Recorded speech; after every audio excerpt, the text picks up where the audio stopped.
Hello, എല്ലാവർക്കും ആദീസ് വേൾഡിൻ്റെ പുതിയ വീഡിയോയിലേക്ക് സ്വാഗതം. എല്ലാവരും സുഖമാണെന്ന് വിശ്വസിക്കുന്നു. ഇന്ന് ഞാനൊരു കിട്ടില്ല ഒരു റെസിപ്പി ആയിട്ടാണ് നിങ്ങളുടെ മുന്നേ എത്തിയിരിക്കുന്നത്. നമ്മുടെ വീട്ടിൽ പഴമൊക്കെ കാണുമല്ലോ അല്ലേ? പഴവും ബ്രെഡൊക്കെ വെച്ചിട്ട് ഒരു അടിപൊളി കേക്ക് നമുക്കിന്ന് തയ്യാറാക്കാം. വളരെ സിമ്പിളായിട്ട് നമുക്ക് ഞൊടിയടി തയ്യാറാക്കി എടുക്കാവുന്നതാണ് കേട്ടോ. ഇന്ന് നമ്മുടെ ഈ കേക്ക് എങ്ങനെ തയ്യാറാക്കുന്നത് നോക്കിയാലോ? അതിനുവേണ്ടി ആദ്യം ഒരു കടായി ചൂടാക്കി എടുത്തിട്ടുണ്ട്. ചൂടായ കടായിലോട്ട് ഒരു 2 ടേബിൾ സ്പൂണോളം നെയ്യ് ഞാൻ ചേർത്ത് കൊടുത്തിട്ടുണ്ട്. നിങ്ങൾക്ക് നെയ്യിന് പകരം ബട്ടറും ചേർത്ത് കൊടുക്കാവുന്നതാണ്. നമ്മൾ ഈ നെയ്യൊക്കെ ഒന്ന് ചൂടായി വരുന്ന സമയത്ത് നമ്മൾ കട്ട് ചെയ്ത് വെച്ചിരിക്കുന്ന നേന്ത്രപ്പഴങ്ങൾ ചേർത്ത് കൊടുക്കുക. ഞാനിവിടെ ഒരു വലിയ നേന്ത്രപ്പഴമാണ് എടുത്തിരിക്കുന്നത്. അത് വളരെ കുഞ്ഞായി കട്ട് ചെയ്തതാണ്. ഞാൻ നെയ്യിൽ നല്ലതുപോലെ ഒന്ന് വേവിച്ചെടുക്കുന്നുണ്ട്. ഏകദേശം ഒരു 5 മിനിറ്റോളം ഇതേ രീതിയിലൊക്കെ കൊടുത്ത് വേവിച്ചെടുക്കുമ്പോഴേക്കും നമ്മുടെ പഴം നല്ലതുപോലെ വെന്ത് ഉടഞ്ഞു വരും. ഏകദേശം ഒരു 5 മിനിറ്റോളം ഒന്ന് അടച്ച് വെച്ച് വേവിച്ച് കൊടുക്കുന്നുണ്ട് കേട്ടോ. ഇതേ രീതിയിൽ അടച്ച് കൊടുത്ത് വേവിച്ചെടുക്കുമ്പോഴേക്കും നല്ലതുപോലെ ഒന്ന് വെന്ത് വരും. ഇതേ രീതിയിൽ നമുക്ക് ഉടഞ്ഞ് കിട്ടുകയും ചെയ്യും. ഈ പഴം ഉണ്ടല്ലോ നല്ലതുപോലെ ഒന്ന് ഉടച്ചെടുക്കണം. ഈ നെയ്യിലിട്ട് നല്ലതുപോലെ ഉടച്ചെടുത്ത് നമുക്ക് എന്ത് ചെയ്യണം, ഇതൊരു സെർവിങ് പ്ലേറ്റിലോട്ട് മാറ്റി വയ്ക്കുക. ശേഷം നമ്മൾ അടുത്തായി എന്താ ചെയ്യേണ്ടത് വെച്ചാൽ ഒരു മിക്സിയുടെ ജാർ എടുക്കുക. അതിലോട്ട് ഇതേ രീതിയിൽ ഒരു 5 6 ബ്രെഡ് നമുക്ക് എടുക്കാവുന്നതാണ്. ഞാൻ ഇവിടെ 5 ബ്രെഡാണ് എടുത്തിരിക്കുന്നത്. ഇതേ രീതിയിൽ നമ്മൾ എന്ത് ചെയ്യണം, മിക്സിയിലെ ജാറിലോട്ട് എടുത്ത് നല്ലതുപോലെ ഒന്ന് ക്രഷ് ചെയ്തെടുക്കുക. നമ്മൾ തയ്യാറാക്കുന്ന സ്നാക്കിനനുസരിച്ച് വേണ്ട ബ്രെഡൊക്കെ എടുക്കാൻ.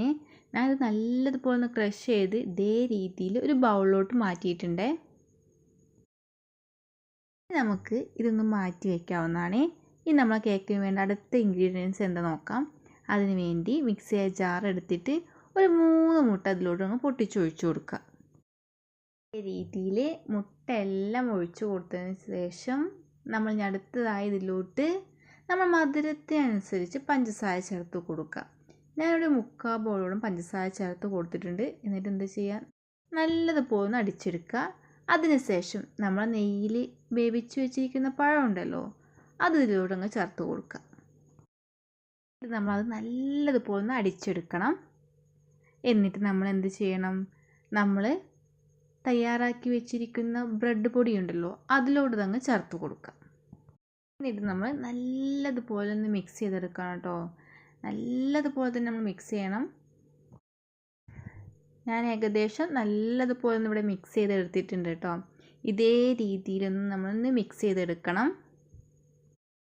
ശേഷം നമ്മൾ എന്ത് ചെയ്യണം, ഇതേ രീതിയിലൊരു കടായി എടുത്ത് കടായിലോട്ട് നെയ്യോ ബട്ടറോ ചേർത്ത് കൊടുത്തതിന് ശേഷം നമ്മൾ തയ്യാറാക്കി വെച്ചിരിക്കുന്ന കേക്കിൻ്റെ ബാറ്റർ ഇതിലൂടെ അങ്ങ് ചേർത്ത് കൊടുക്കുക. ഇത് നമ്മൾ നല്ലതുപോലെ എല്ലായിടത്തേക്കൊന്ന് സ്പ്രെഡ് ചെയ്ത് കൊടുക്കണം കേട്ടോ. നല്ല ഒരു ഷേപ്പിലാക്കി നമ്മളത് എടുക്കണേ. ഞാൻ നല്ലതുപോലെ ഒന്ന് സെറ്റാക്കി എടുത്തിട്ടുണ്ട്. ഇനി ഒരു 10-15 മിനിറ്റ് വേവിച്ചെടുത്താൽ ടേസ്റ്റിയായ കേക്ക് നമുക്ക് റെഡിയാവും. അതിന് വേണ്ടി നമ്മൾ എന്ത് ചെയ്യണം, ആദ്യം ഒരു തവ നല്ലതുപോലെ ഒന്ന് ചൂടാക്കിയെടുക്കുക. ചൂടായ തവയിലോട്ട് എന്ത് ചെയ്യുക, നമ്മൾ ഈ പാൻ അങ്ങ് വെച്ച് കൊടുക്കുക.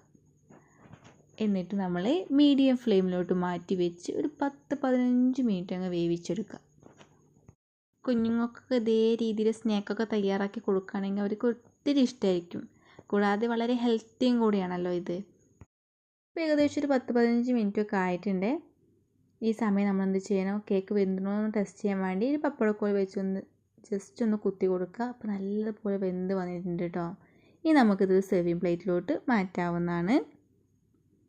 അങ്ങനെ നമ്മൾ ടേസ്റ്റിയായ കേക്ക് ഇവിടെ റെഡി ആയിരിക്കുകയാണ്. എല്ലാവരും ഇതേ രീതിയിൽ കേക്കൊക്കെ തയ്യാറാക്കി നോക്കൂ കേട്ടോ. തയ്യാറാക്കി നോക്കിയാൽ മാത്രം പോരാ, ഫീഡ്ബാക്ക് കമൻറ്റ് കൂടെ അറിയിക്കണേ. വീഡിയോ നിങ്ങൾക്ക് ഇഷ്ടമായെങ്കിൽ ഫ്രണ്ട്സിനും റിലേറ്റീവ്സിനൊക്കെ ഷെയർ ചെയ്ത് സപ്പോർട്ട് ചെയ്യൂ. ഒരിക്കൽ കൂടി വീഡിയോ ലൈക്ക് ചെയ്യാനും സബ്സ്ക്രൈബ് ചെയ്യാനും ഷെയർ ചെയ്യാനും മറക്കല്ലേ. ഇനിയും ഇതുപോലെയുള്ള കുട്ടി റെസിപ്പിയുമായി വീണ്ടും കാണാം. Thank you for watching my video.